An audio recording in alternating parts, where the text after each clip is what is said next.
Progressive Homes get to vote? Well, sure, they're a homeowner. Okay, a home, but so they can vote for all of those people that are in their homes? I think her question was, is it one vote or 15. 15 Right. votes? Oh, I'm sorry. If there's 15 homes, there'd be 15 votes. Correct, that's what she was asking. Yes.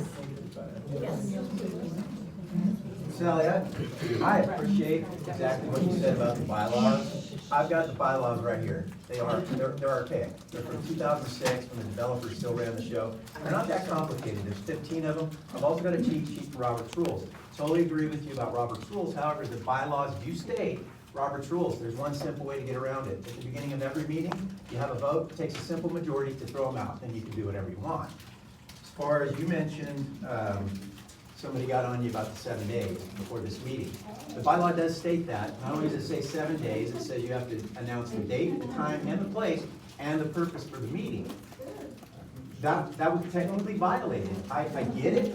Now, this board doesn't want to, this board doesn't want to follow the bylaws. They think some are silly. So I guess my problem with some of that is, well, maybe the next board is gonna enforce, but you see, there's no consistency here. It's just like, when you mentioned Ms. Arno's letter, you said that, well, maybe Gloria's not retaliating, and this isn't personal for me. I'm not getting in the middle of the litigation, even though I think it's silly we can't mediate this and save us all some money. Because attorney fee, we should be able to sit down, get a third-party mediator, get it done. Sidebar, this isn't personal for me. Maybe she's not retaliating, but is she being consistent? Take a poll of the homeowners in here. Has anybody gotten a violation or fine for this and 10 people didn't? Is there things like that going on? It's about consistency. It's not about retaliation. And I totally agree with the bylaws, but I'll tell you right now, if you don't know, quick little education, bylaws are the governing document for the way this association runs. You have no choice but to follow them. It doesn't say, Article 1, follow it if you want. If it's too difficult, too hard, too uncomfortable, don't follow it. It says follow it, to the letter. If we don't like that, we can change the bylaw. That's right. If we don't like Robert's Rules, let's get Robert's Rules out. We're all about committees. Let's get a committee. The first thing they need to do is go through these, because I agree, 2006, ludicrous, we're a different ballgame.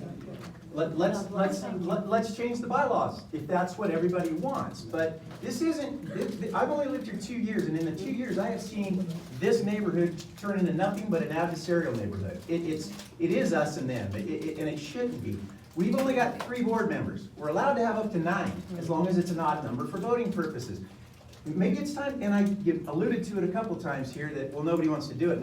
Have you asked recently? We have a lot more homes in here now, a lot more younger people. I bet ex-board members, you might be very interested in helping us out. I mean, I saw Chris Ray walk in somewhere. He was a couple months, don't know why, that's his business, but, you know, I've never been asked, and not that I would do it, not that I wouldn't do it. My point is, I've never been asked. So I think just assuming that at this point is very counterproductive. So, again, you don't have a choice but to follow these. Though it's difficult, you don't have a choice. By law, you don't have a choice. There's even, I've written it down if you really want me to quote it, there's even a section in here that says, all members you shall follow the bylaws. It doesn't say if it's convenient, if you want to, if you understand it, it says you follow it. So, I don't know how much plainer I can make it. You have to follow them, all of them. I understand. I do. I don't want to argue about it. I understand. I think that the one particular incident that Janie mentioned, or her attorney this afternoon reminded us of, was that we failed to put a place on our notice to have this meeting. So that's where we failed. But again, this isn't about In a Jamie. purpose. I know it's not about Jamie. It's about the rest of But us. it's about some common sense too, Barry. You know, in my defense. What in the common sense? defense of the common sense. Like, Is it a smart thing to do after a letter has been sent to every member of this neighborhood with horrible allegations? Is it smart to do for us to delay sending you a notice that we're gonna have a meeting? And here's the date, and here's the time, but not sure where we're gonna meet? That